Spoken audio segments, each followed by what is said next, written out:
Good evening, settle in comfortably, maybe adjust your blanket just a little, take a slow, deep breath, and let the world outside fade into a gentle hum.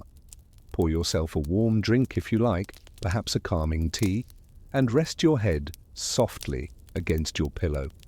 Tonight I invite you to drift into a quiet place where stories drift like shadows in the night, whispering secrets from long ago. Imagine for a moment a ritual so rooted in strength and celebration that it makes your morning coffee seem almost meek.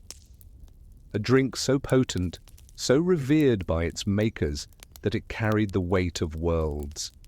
Viking Mead, thick and golden, echoing with the laughter of gods and the roar of battle.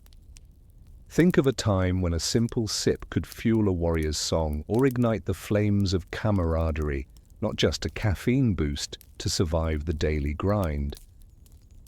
Tonight, as shadows stretch and the air thickens with a faint, smoky scent, we'll explore a world where the rituals are bolder, the drinks more daring, and the stories woven into every draught. It's a world where your morning routine is but a whisper compared to the roaring, intoxicating tradition of mead. And as your eyes grow heavy, you'll soon wake, not in your familiar bed, but in a place where the air is heavy with history, where echoes of ancient feasts linger like a distant melody. A place where your simple coffee ritual will seem as tame as a whisper in the wind, because the real story begins just beyond the veil of sleep. The air here is thick with a strange mixture of smells, faintly smoky, tinged with the sharp tang of herbs burning in an unwashed basin, mingled with a faint, sour note that hints at spoiled bread or fermenting wine. Your nose twitches involuntarily. Your bed isn't a neat mattress, but a simple pile of straw and animal pelts, uneven and lumpy under you, shifting with every small movement.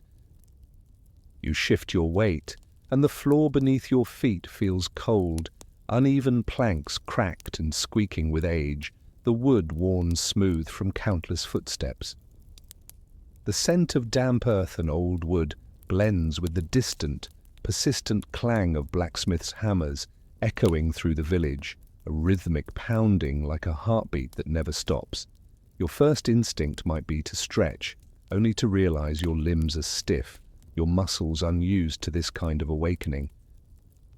The sensation of coarse fabric against your skin makes you grimace.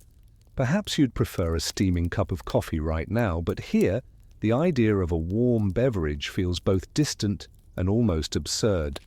Instead, you sit up slowly, your fingers brushing against rough woolen garments hanging nearby, clothes that seem more armor than comfort. You reach out, grasping a mug made of clay, its surface gritty and uneven, the first sip tasting of cold, sour wine and water that's been sitting too long. And as you do, you notice the sounds. Outside your window, if you can call it that, are the noises of daily life. The muffled voices of villagers calling to each other across narrow streets, the clatter of hooves on cobblestones, the chatter of children running past, their laughter punctuated by the shrill cry of a hawk overhead. Somewhere, a man's voice rises in a sharp, urgent call, perhaps a merchant haggling over goods or a soldier barking orders. The distant chime of church bells rings out, signaling the start of another day in this bustling, chaotic little world.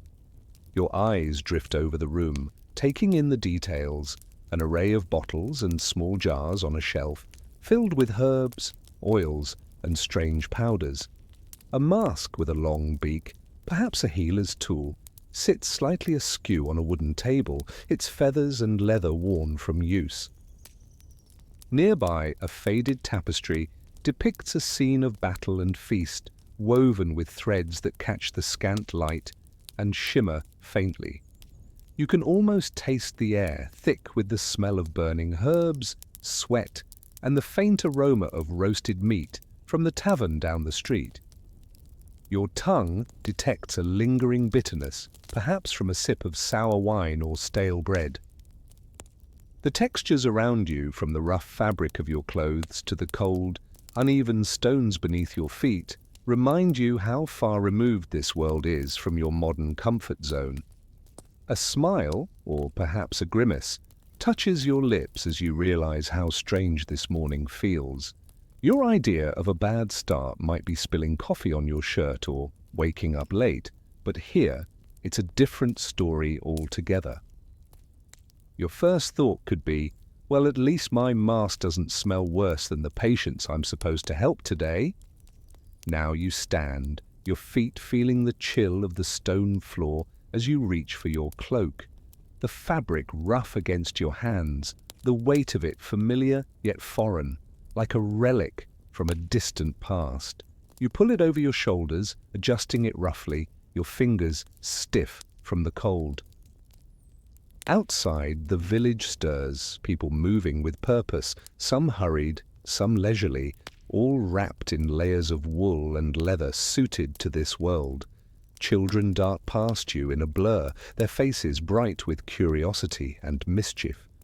An old man, hunched and draped in a threadbare cloak, nods at you with a mixture of respect and wariness, his eyes clouded but sharp.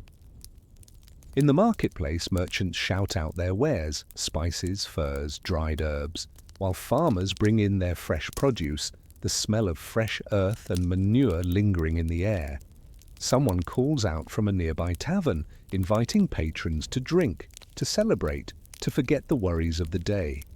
The sounds, the smells, the textures, they all swirl around you, creating a tapestry of life that is both lively and raw. And yet, as you stand amidst this scene, it becomes painfully clear this is not your time at all. The world you've woken into is thick with history, with stories carved into every stone and whispered in every breath. To truly understand where you've just arrived, you need to step back from your modern perspective to see the bigger picture, one that stretches far beyond this village, beyond these moments, into a time when rituals were fierce and cups of mead held the weight of gods and legends. Because now you're awakening not just in a different place, but in a different world entirely. It's the early medieval period, roughly the 9th or 10th century, a time when Europe was a patchwork of feudal territories, each ruled by lords who held power by strength, wealth, and a dash of luck. Think of it as a vast, uncertain game of chess, except the pieces are knights, peasants, and bishops, and the board stretches across lands dotted with castles, monasteries, and villages that seem to cling stubbornly to the earth like barnacles on a ship. Imagine waking up in a small village nestled among rolling fields and dense forests. The houses are made of timber and thatch, their roofs sagging slightly under the weight of moss and rain. The streets are muddy, lined with uneven stones, and the marketplace is a riot of noise, more chaotic than a Black Friday sale, but with more pigs than shoppers. The smell of fresh bread mixes with the pungent aroma of livestock and the lingering scent of smoked fish drying in the sun. The village square is alive with activity, merchants shouting their wares, children chasing each other in muddy boots, and farmers exchanging gossip about the weather or the latest raid from neighboring tribes. The entire scene hums with a rhythm that's both relentless and oddly predictable. Wake at dawn with the crowing of roosters, work until sunset, then gather around flickering firelight to exchange stories, songs, and perhaps a little mead. Your day begins not with a buzzing alarm clock, but with the clanging of church bells and the crowing of geese. The bells ring out, calling everyone to prayer or signaling the start of work. The sun is a dull, pale glow behind a veil of clouds, filtering through small, lidded windows and casting long shadows across uneven floors. If you're lucky, you might get a quick wash, though here, Bathing is often viewed as suspicious, almost like announcing that you're planning something shady. Instead, most people wash their hands in a basin of cold water, trying not to attract the attention of superstitious neighbors who believe baths could carry disease or offend the gods. Hygiene routines are simple and practical, more about survival than comfort, and certainly not a daily ritual in the way you might be used to. As you rise, you notice the rough texture of your clothes, coarse wool or linen, itchy yet sturdy enough to withstand the day's toil. Perhaps you tie a simple belt around your waist or slip into leather boots stiff from disuse. Your hands, calloused from manual labor, grasp a piece of stale bread and a cup of water that's cloudy with sediment. The water, at best, is a basic necessity, sometimes more of a gamble than a refreshment. It's a far cry from the sleek coffee cups and filtered water you take for granted. You might even find yourself smirking at the thought your modern mornings are all about convenience, while here, survival is a daily act of resilience. Stepping outside, you are immediately immersed in the sights, sounds, and smells of this medieval world. The village awakens around you. A blacksmith's hammer rings out, pounding iron into shape. A herdsman calls out to his cattle, and the distant murmur of a church service spills into the streets like a slow drumbeat. The sky is a dull grey, sometimes spitting rain, sometimes a rare burst of sunlight that filters through the thick canopy of clouds. There are no paved roads, only muddy tracks worn down by countless footsteps, and the landscape is dotted with fields of wheat, barley and rye, all waiting for harvest. The occasional smell of manure lingers in the air, almost as if the earth itself is exhaling after a long, hard night. In this society, everything is a matter of hierarchy. You have the noble lords and ladies living in stone castles on hilltops, their days filled with councils, hunting and grand feasts. Below them are the knights and retainers, armored and ready to defend or conquer, their loyalty bought with land and coin. The clergy hold spiritual sway over the masses, their monasteries and churches serving as both places of worship and centers of learning. Though learning here often means copying manuscripts by hand or memorizing scripture rather than delving into scientific inquiry. Peasants and serfs toil beneath these figures, their lives governed by the seasons, the dictates of their lords, and the ever-present threat of war, famine, or disease. The gap between the rich and the poor is as vast as the distance between the moon and the earth. Nobles feast on roasted meats, fine wines and pastries, while peasants scrape by on coarse bread, porridge, and vegetables. Wealth is measured in land, livestock, and precious metals, things that can be stolen, taxed, or lost in a flash. Power is held tightly by those with swords and gold, their influence reinforced by oaths, alliances, and the ever-present fear of invasion or rebellion. The common folk, meanwhile, cling to their routines, their hopes, and their superstitions, believing that gods, spirits, and luck are the true rulers of their fate. The broader landscape is a patchwork of fortified towns, sprawling fields, dense forests, and winding roads. Traveling these paths is no casual stroll. It's a muddy, often dangerous journey where bandits and wild animals lurk just beyond the edge of sight. Roads are rarely smooth, sometimes little more than rutted dirt trails, muddy and treacherous after rain. Markets are noisier than a modern shopping mall, but with more pigs than people, and the sellers shout over each other with equal parts enthusiasm and desperation. Churches and monasteries punctuate the scenery, stone giants that seem to touch the sky, filled with flickering candles and the scent of incense that clings to your clothes. The rhythm of life is dictated by the cycle of the seasons and the church calendar. People wake at dawn, often with the first chime of the bells, and work ceaselessly, ploughing fields, tending animals, weaving cloth, repairing tools. Leisure is rare and often religious in nature. Festivals, saints' days and processions, times when communities come together to sing, dance and indulge in hearty food and drink. Taking a bath on a whim, that was almost a social crime, equivalent to announcing to your neighbors that you were planning something shady, or worse, that you had fallen out of favor with the gods. Compared to the modern world, your frustrations with Wi-Fi or traffic jams are trivial. Here, carrying buckets of water every day, hauling firewood up a hill, and wrestling with stubborn oxen are the medieval equivalents of CrossFit. Your days are a constant balancing act of labor, faith and superstition, an existence that in many ways is simpler, yet infinitely more brutal. The rulers govern not just through laws, but through fear, superstition, and the ever-present threat of violence. Wars are fought with swords and arrows, often over disputed borders, religious differences, or the desire for wealth and power. Invasions come unannounced, and epidemics sweep through villages like invisible plagues, leaving devastation in their wake. As for the beliefs that shape this world, they are woven into every aspect of life. Superstitions flourish. Some believe carrying a handful of onions in your pocket could ward off the plague, while others swear that sniffing flowers soaked in vinegar was a safer alternative to social distancing.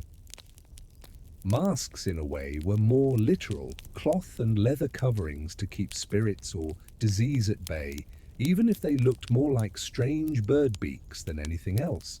Faith is omnipresent, worshipping saints, praying to gods for rain, or fearing the wrath of hell.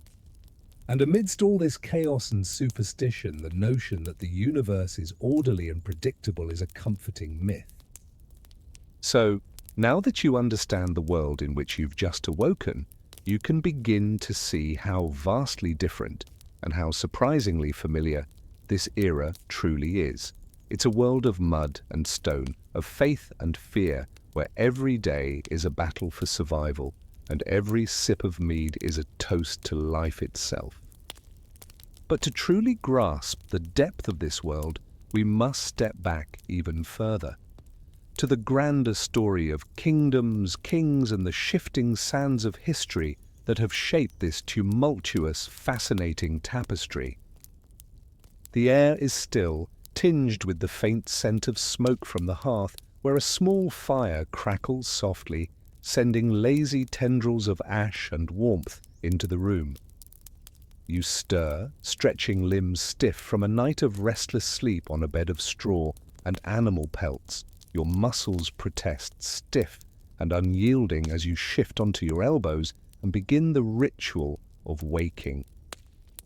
The first thing you do is reach for a wooden basin, smooth but coarse, carved from a single piece of oak or alder, and dip your hands into the cold water within.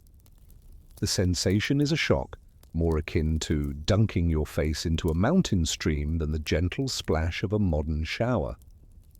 You splash the water onto your cheeks, your forehead, and your neck, feeling the chill seep into your skin, awakening you with a brisk slap of icy reality. No fragrant soaps or foaming gels, just water, plain and unadorned, as if the act of washing is more about removing dirt than about ritual or beauty. You might even take a rag, rough and scratchy, to wipe away the dirt and sweat accumulated from yesterday's toil, but it's not a soft, plush towel, more like a piece of coarse linen, stiff and unyielding against your skin.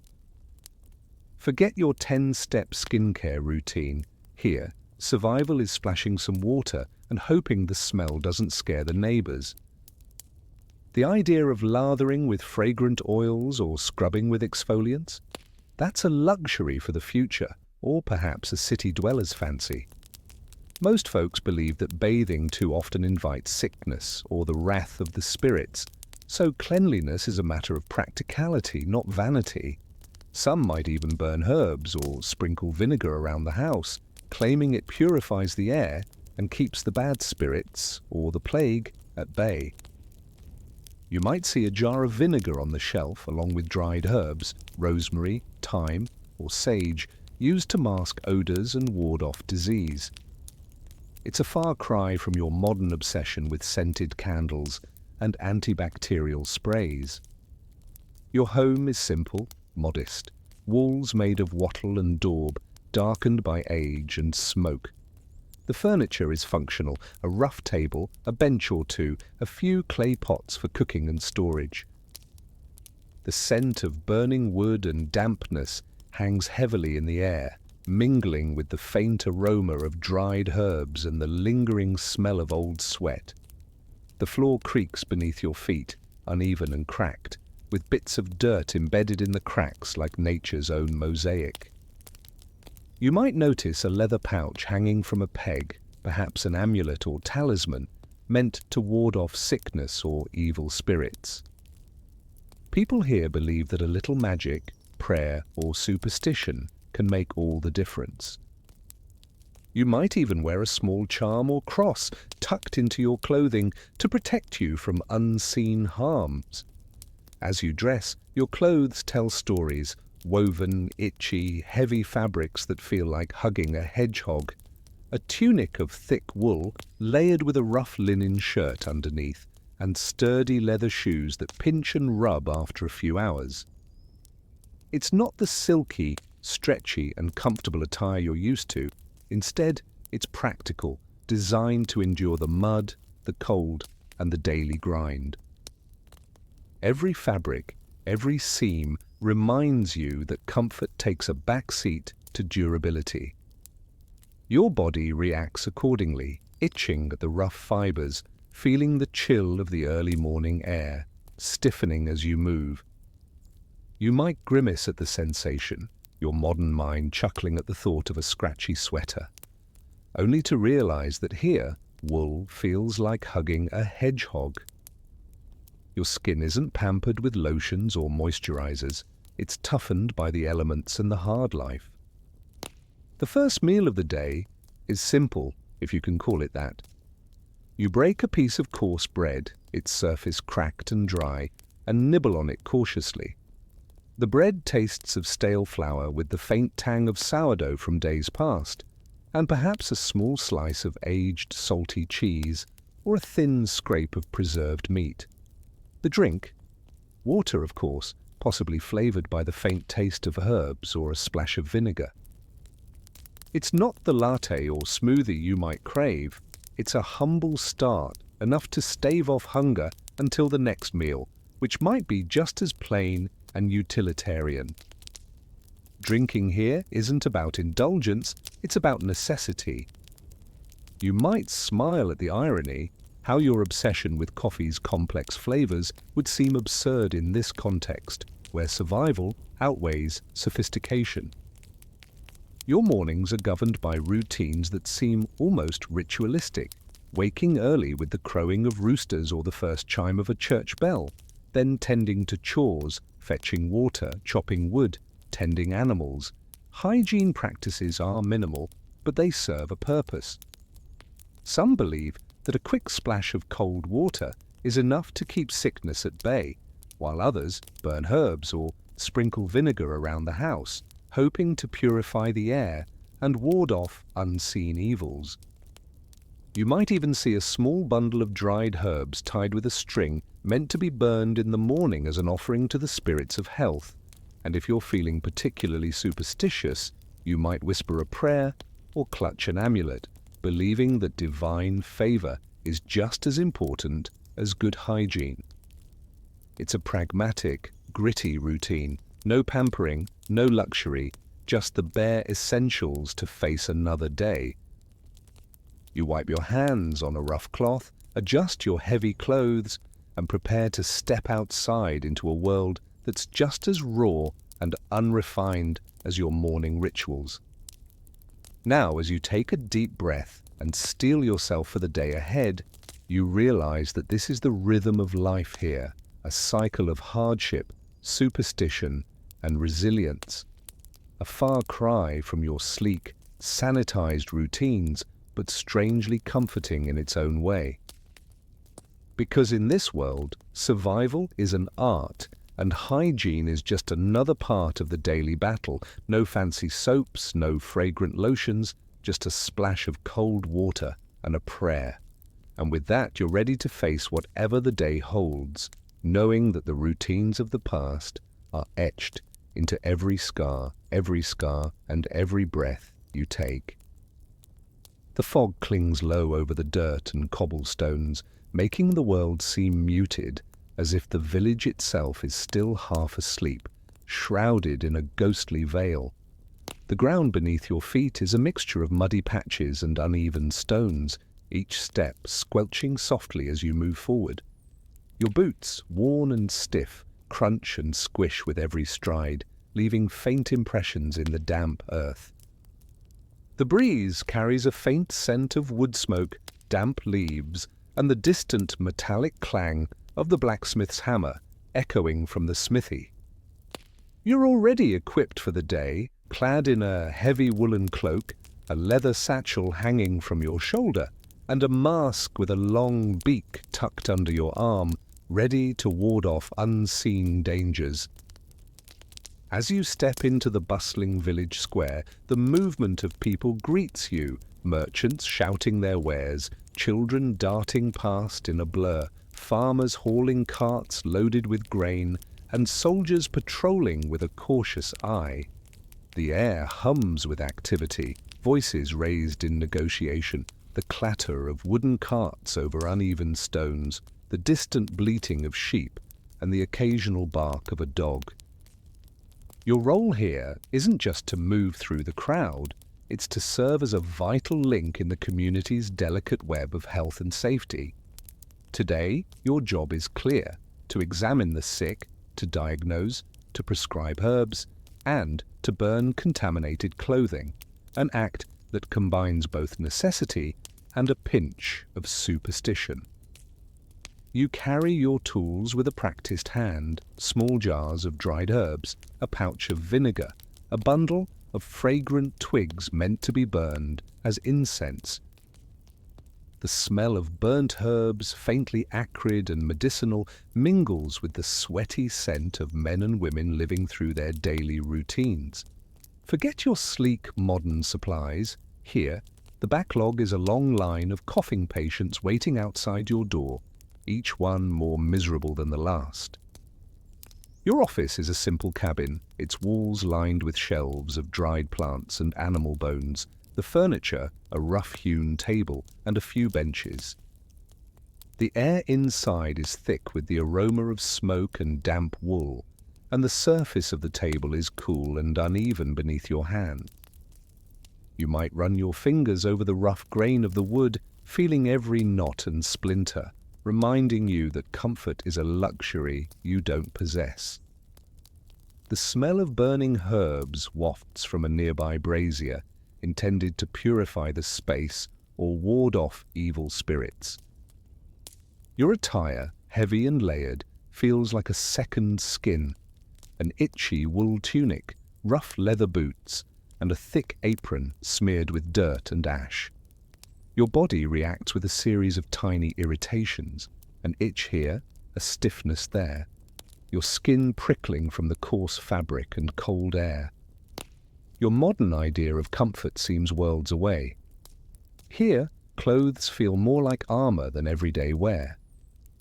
Your morning meal is a simple affair: dried bread, a piece of salted cheese, maybe a bowl of thin, brothy porridge. The flavors are muted but hearty, nothing like the complex aromas of your favorite coffee or the sweet tang of a fresh pastry. It's enough to keep you going, but hardly indulgent. As you chew, you might chuckle at how your current breakfast is more about sustenance than pleasure. No foam-topped cappuccino or artisan croissant, just plain, rough nourishment. Your workday begins with a ritual of sorts, visiting the homes of the sick, examining patients with a careful, wary eye. You take your tools and step into the cold, damp streets, your mask with its long beak ready, filled with herbs and scented oils, a strange, bird-like shield against disease. Children stare at you, their eyes wide with a mixture of curiosity and fear, whispering about your strange appearance. Women clutch their cloaks tightly, eyeing you with suspicion, while men nod respectfully, some with a hint of trepidation. You move from house to house, your presence a mixture of authority and menace, an outsider tasked with a vital purpose. Inside each home, the air is thick with the smell of damp earth, unwashed bodies and herbal infusions. You listen to coughs, feel the feverish heat radiating from the sick, and examine swollen limbs or rashes. You prescribe herbs, bitter-tasting concoctions that make your face pucker, and burn clothes or linen suspected of harboring infection. Sometimes you perform small rituals, lighting a bundle of herbs, reciting prayers, or sprinkling vinegar in a corner, believing that these acts will drive out the evil spirits or disease. Your role here is more than just healer. It's a guardian of community health, a figure both revered and mistrusted. Children sometimes shy away from you, clutching their mother's skirts, while elders nod sagely, whispering prayers for your success. Merchants and farmers regard you with a cautious respect, knowing that your work can mean the difference between life and death. And in this world, some believe that carrying a cane isn't just support. It's a tool for poking patients from a safe distance, or a symbol of authority. Others swear that inhaling the smoke of certain herbs from your mask acts as a kind of medieval aromatherapy, keeping the disease at bay through scent alone. Behind the scenes, the community moves at a relentless pace, markets bustling with traders bartering over livestock, priests performing rituals to appease the gods, soldiers preparing for possible invasions, farmers harvesting crops that will feed the village through winter. Every person has a role, every task a purpose, and your place within it is both vital and precarious. You're part of a complex web of social duties, an essential piece of a society where life is fragile and death lurks just beyond the next shadow. And as you go about your day, remember, behind every busy market stall and every wary glance, there's a deeper fear that shapes this world, a fear of the unseen, the unknown, and the uncontrollable. To understand why your role is so crucial, we must now step into their beliefs and superstitions, those invisible forces that govern every choice, every ritual, and every hope in this turbulent, fascinating time. It's a subtle, constant tremor beneath the surface, like the faint rumble of distant thunder that never quite arrives but leaves everyone on edge. You notice how people stare at you with cautious eyes, whispering prayers under their breath as you pass, words that drift softly, like smoke from a distant hearth, carrying a mixture of hope and dread. The fear here isn't just about the visible threats, diseases, famine, invading armies. It's woven into the fabric of daily life, an invisible thread pulling everyone toward superstition and divine appeasement. In the churches, the atmosphere is thick with solemnity. The pews are packed, with worshippers kneeling in silent supplication, their heads bowed low, fingers clasped tightly around rosaries or wooden beads. You see them crossing themselves repeatedly, as if to ward off the invisible spirits lurking in the air. The heavy scent of incense fills the air, swirling around candles flickering in the dim light, casting shifting shadows on stained glass windows, portraying saints and martyrs whose eyes seem to follow every movement. The bells toll solemnly at funerals, resounding through the streets, a stark reminder that death is just a heartbeat away. Silence descends on the cobblestone streets, broken only by the whisper of prayers or the distant mournful toll of the church bell, announcing another soul claimed by the unseen enemy. The plague, the famine, divine punishment. Today, you might scroll through TikTok or swipe on your phone for a moment of comfort, a quick distraction from the chaos of modern life.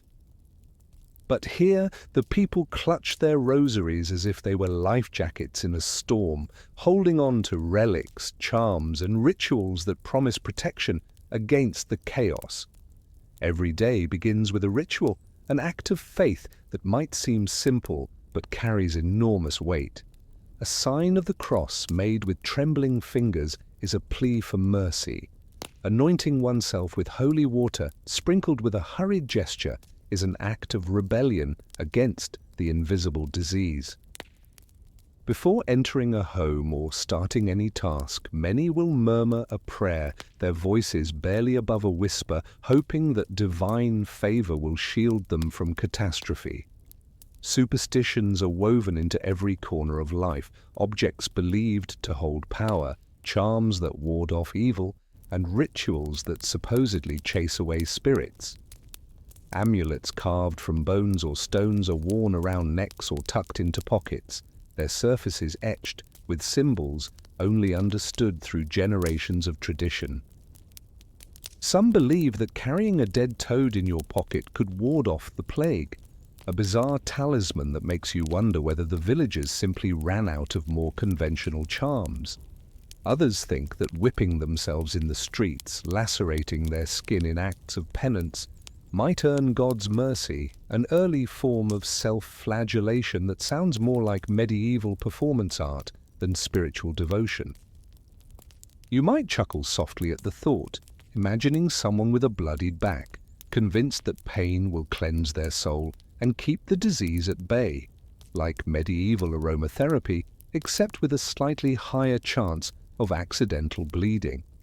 The collective fears of the community are palpable, like a shared heartbeat that quickens whenever the wind carries whispers of sickness or divine wrath.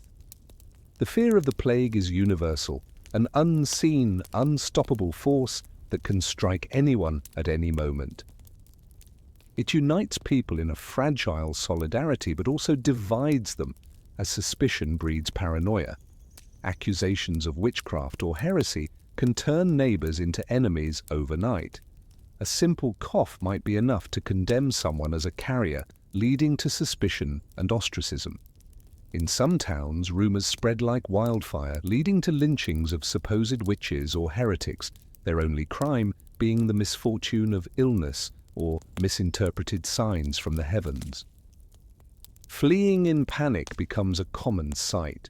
Entire families vanish into the woods or escape to distant monasteries, seeking refuge from divine punishment or mortal contagion. Your role in this tense, fearful society is a delicate balance. As a healer or healer's assistant, perhaps a barber surgeon or a monk, you are both a beacon of hope and a figure wrapped in suspicion. People look at you with a mixture of reverence and fear, whispering whether you are truly a vessel of divine mercy or a conduit for evil.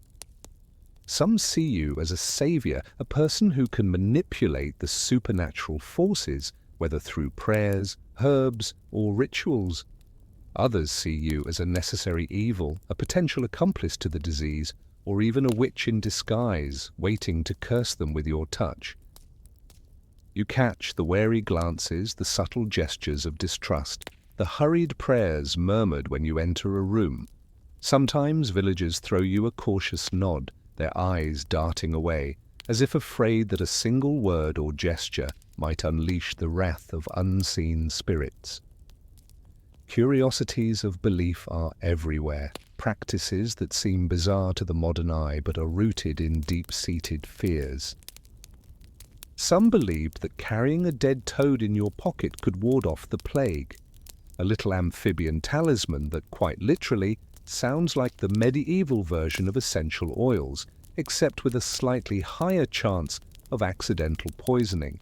Others thought that whipping oneself in the streets, lashing at the air, or one's own flesh, would earn God's mercy, a spectacle of pain that combined penance with a kind of desperate hope.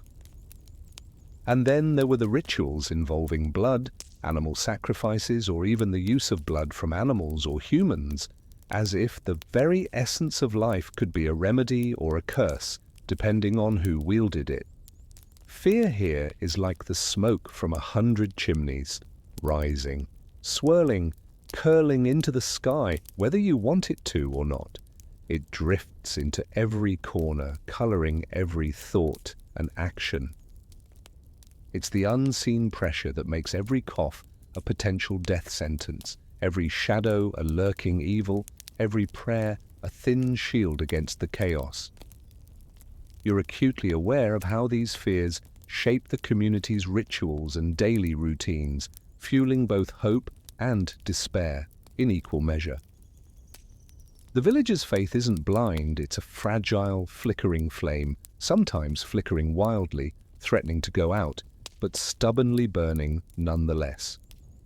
And even amid this sea of anxiety, life continues. People cling to their superstitions, their prayers, their charms, and their rituals, each a small act of defiance against the chaos that threatens to engulf them. They reach for relics, recite incantations, and cross themselves with trembling hands, believing that these acts will tip the balance in their favor. Behind every prayer, every amulet, is a simple truth. In a world so heavy with fear, faith is the only armor that might keep the darkness at bay. But even as you walk through this landscape of shadows and whispers, remember the community's fears, as overwhelming as they seem, are also what bind them together. The collective trembling, the shared hope and dread create a fragile web of human resilience. They believe in something greater than themselves, be it divine mercy, ancestral spirits, or the power of their own rituals. And beyond the prayers and charms, there are bonds that keep life moving, fragile, human, and surprisingly familiar. Because even in a world haunted by fears of death, disease, and punishment, the core of human connection persists, a quiet, unyielding hope that someday the smoke of their fears will clear, and perhaps, just perhaps, they can breathe freely again. It's in the way neighbors lean on each other, not just for bread or a patch of warmth on a cold night, but for a kind of comfort that only another heartbeat nearby can bring. When the wind howls through the village and the shadows seem longer, you see them sharing a grim smile over a steaming bowl of stew, their shoulders touching, as if the simple act of proximity can stave off the darkness. These bonds are what tether them to hope, even when every breath feels like a fragile gift. Step inside a humble home and you'll notice a scene that's as familiar as it is intimate. Children play in the flickering candlelight, their laughter mingling with the crackle of the fireplace. An elderly grandmother, her face etched with lines of worry and love, watches over her brood, her presence a pillar of stability, a living reminder that the past generations endured worse and survived. Forget Netflix family dramas. Here, your cousin might literally sleep on the floor just 2 feet from you every single night, sharing the same ragged blanket because space is scarce and trust is precious. Family life is a web of obligations and support, where every act of care is also a small act of survival. It's a community where kinship binds tighter than any chain, yet can also feel like a prison. Arranged marriages, shared chores, unspoken expectations that keep everyone in their place. And then there are the friendships, those fleeting, fragile sparks that light up even the gloomiest days. You might see neighbors helping each other harvest crops, passing around a loaf of bread, whispering advice over a shared cup of mead.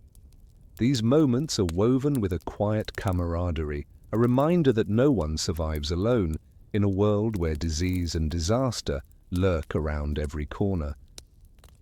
But be aware, friendship here is as delicate as a spider's web. Trust can be easily broken, especially when rumors of the plague spread like wildfire. An innocent exchange of a cup of ale can turn into a gossip-filled accusation if someone's health falters, or if jealousy over land or love ignites a feud that lasts for generations. Love, too, finds its way into this tapestry of human connection, sometimes tender, sometimes impossible. Lovers steal furtive glances across crowded taverns, their eyes flickering with longing in the smoky light. Promises of marriage are whispered in hushed tones, often under the watchful eyes of family and community.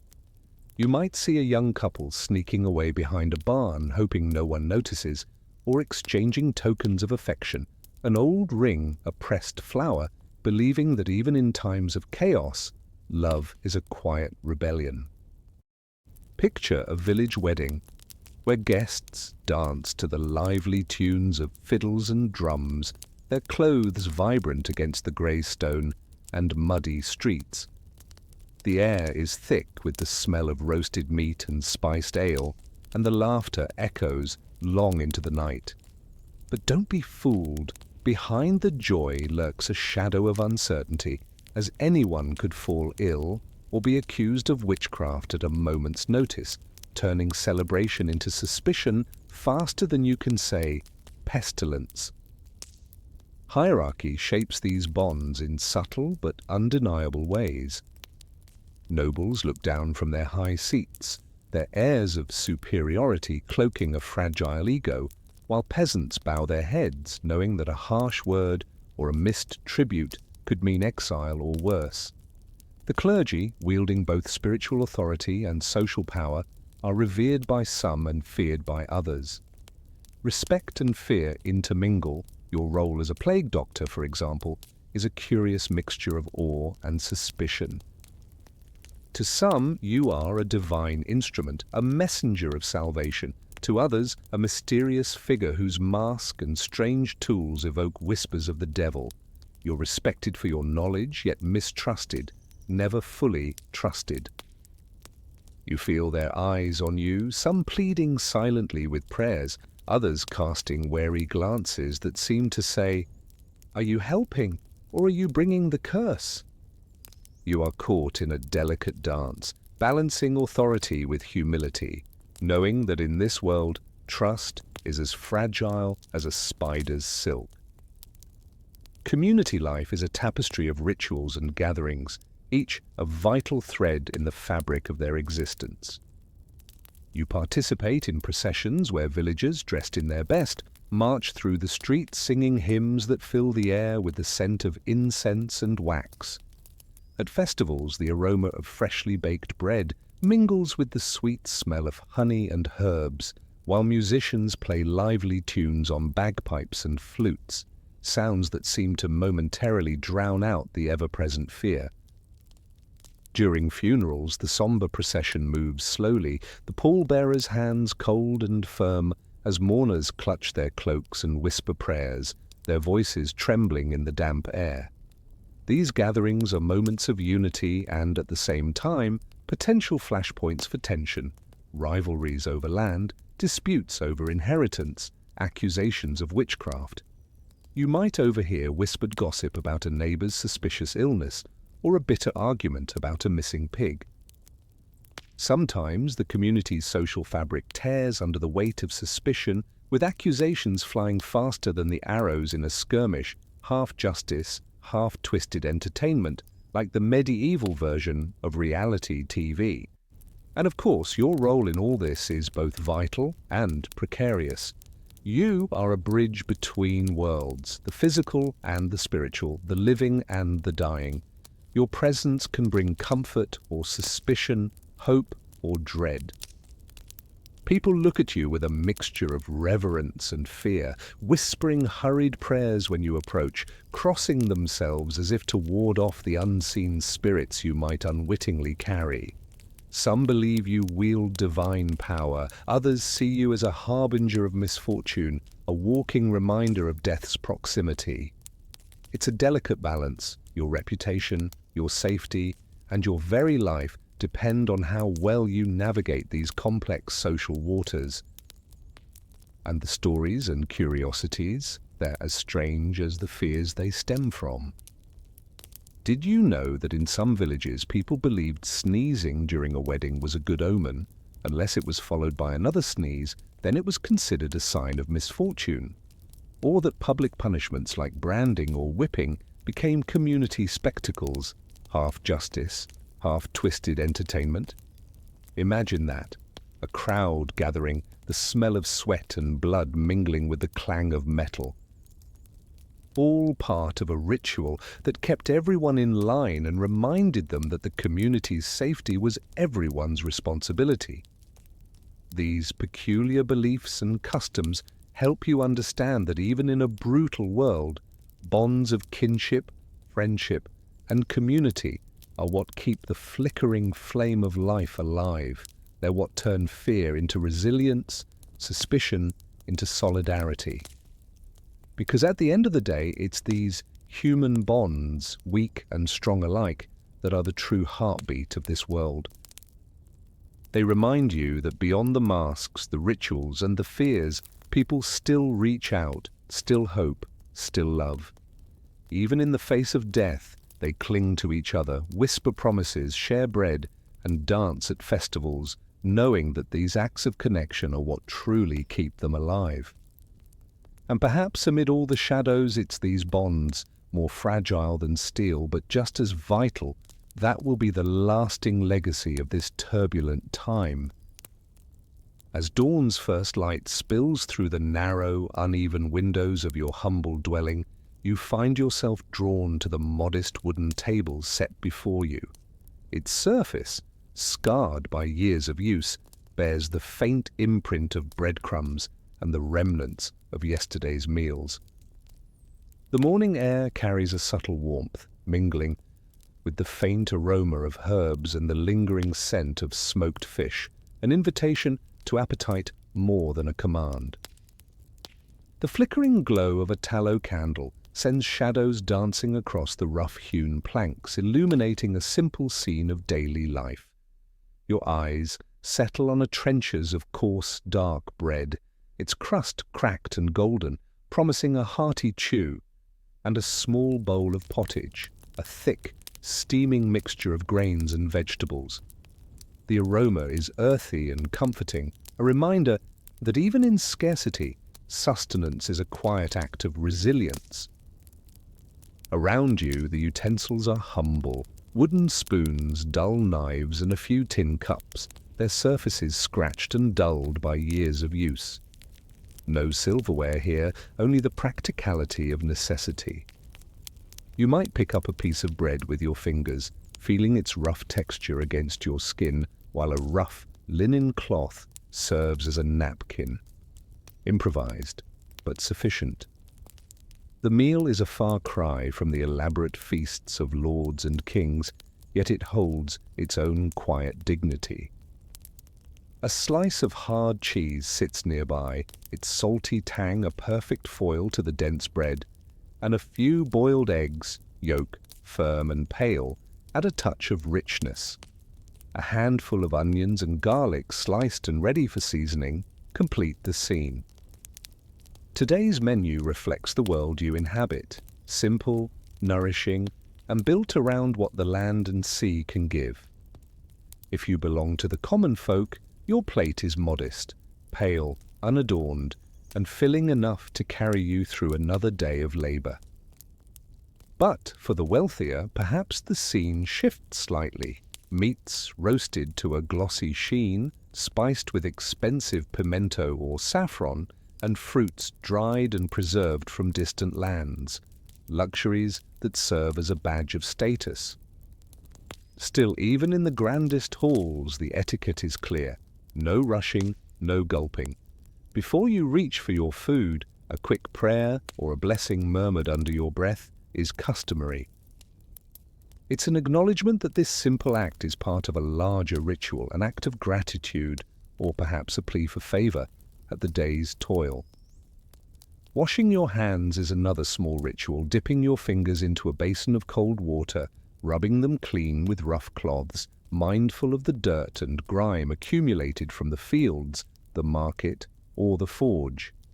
Meals are not just fuel, but a social act, an opportunity to observe, to exchange whispers, to assert your place within the community. The order of serving is often dictated by status, elders first, then the younger, or depending on the hierarchy of the household. A noble's table might feature a roasted goose, its skin crisp and fragrant with herbs, served with a side of spiced beans and a loaf of fine bread. But even the wealthiest cannot escape the simple pleasures of bread and wine, the latter often a sour, cloudy beverage, fermented in barrels and consumed with a mixture of trust and suspicion. The wine's sharp tang and faint fizz serve as a reminder of the fermenting process, an art mastered over generations, yet still a gamble each time it's poured. As you take a bite, the textures speak loudly. The crust offers a satisfying crunch, while the interior is dense and chewy, almost like biting into a piece of the land itself. The pottage, thick and steaming, coats your tongue with its earthy richness, while the garlic and onions add bursts of pungency, reminding you that even the simplest meals are crafted with care and often with necessity.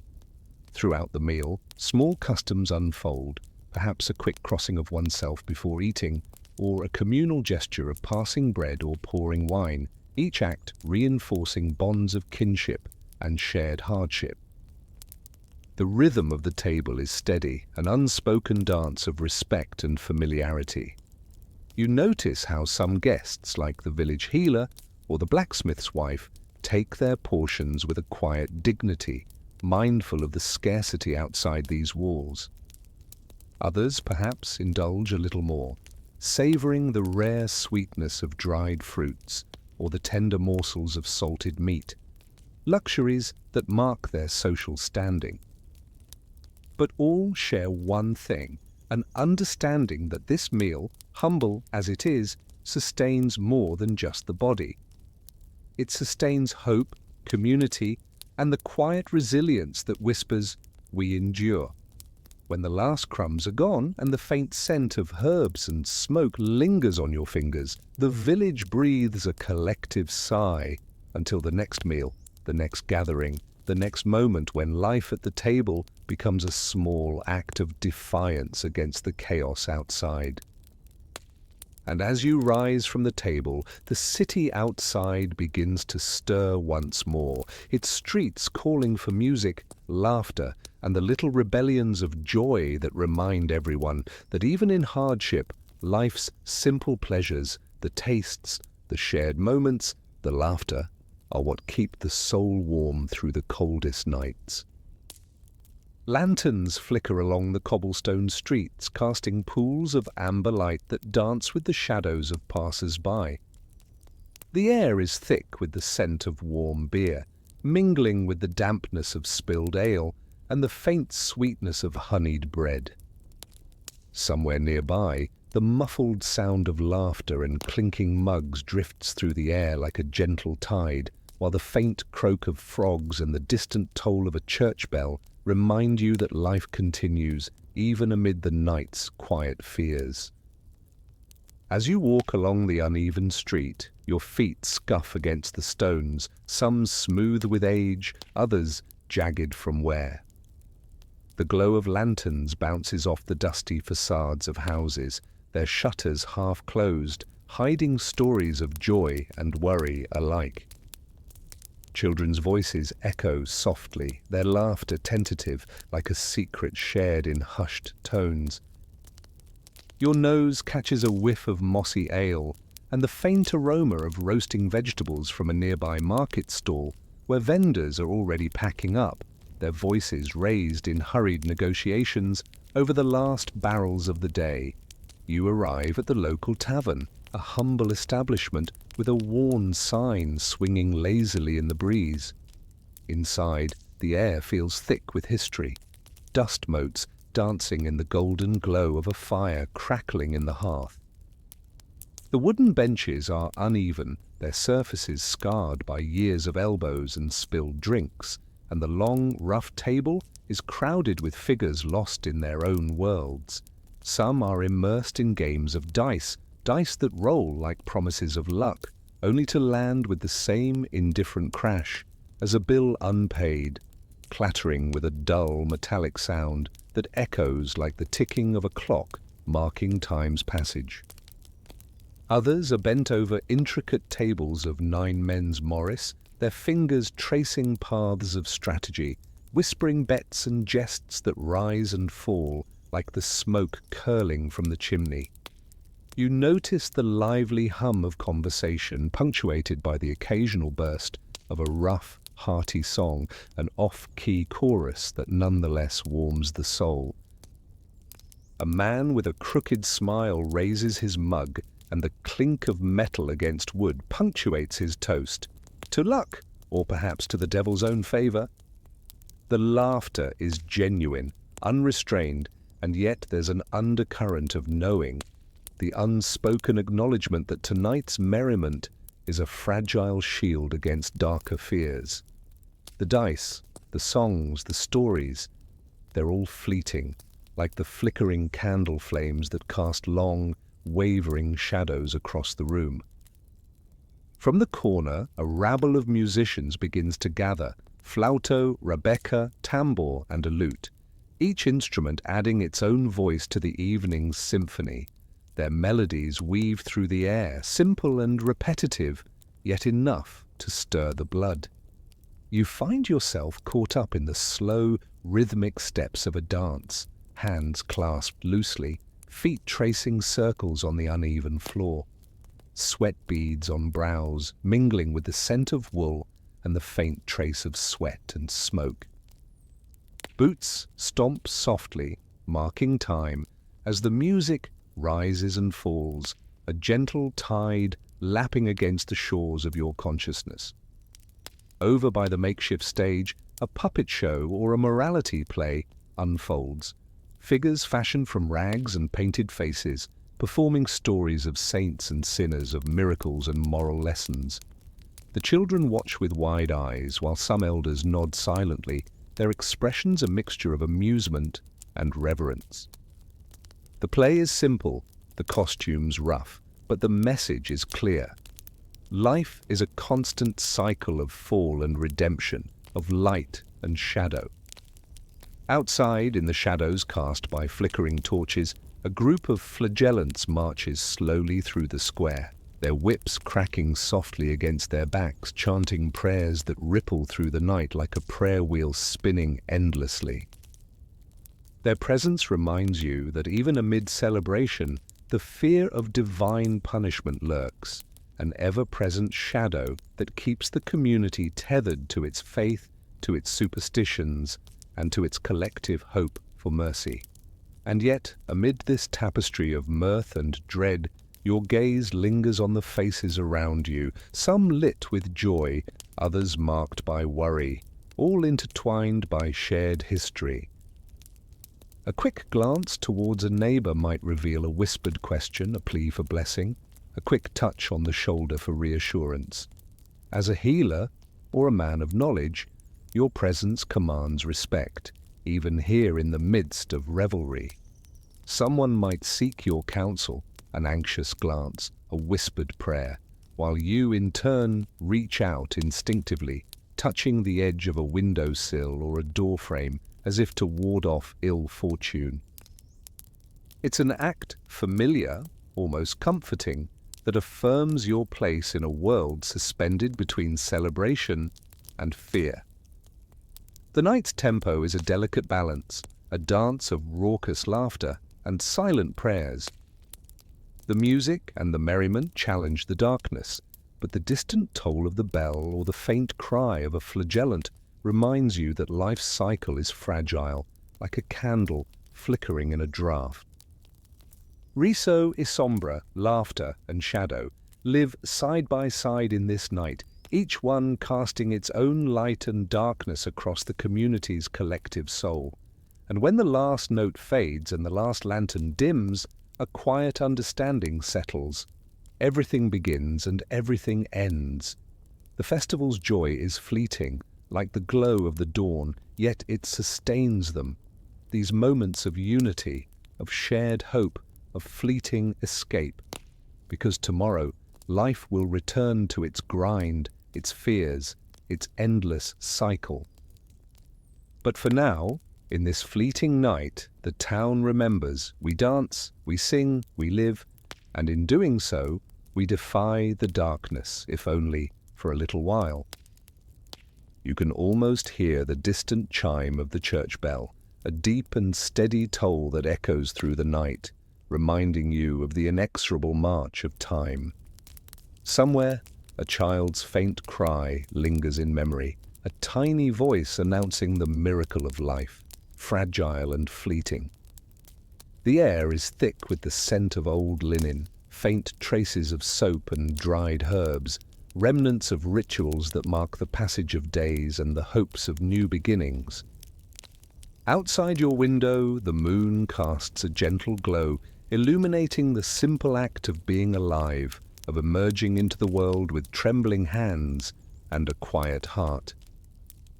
Perhaps you recall the day of your birth, the hurried whispers of the midwife, the water still warm against your skin, the first cry, a tiny bell ringing in the vast silence that follows, your tiny fingers, wrapped in coarse cloth, grasped at the air, a fragile promise of existence.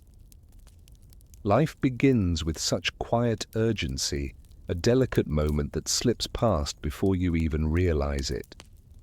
And then there are the promises, the vows whispered at the threshold of a church where hands are joined, a ribbon tied, bread and salt exchanged, symbols of a future built on shared hopes and simple blessings.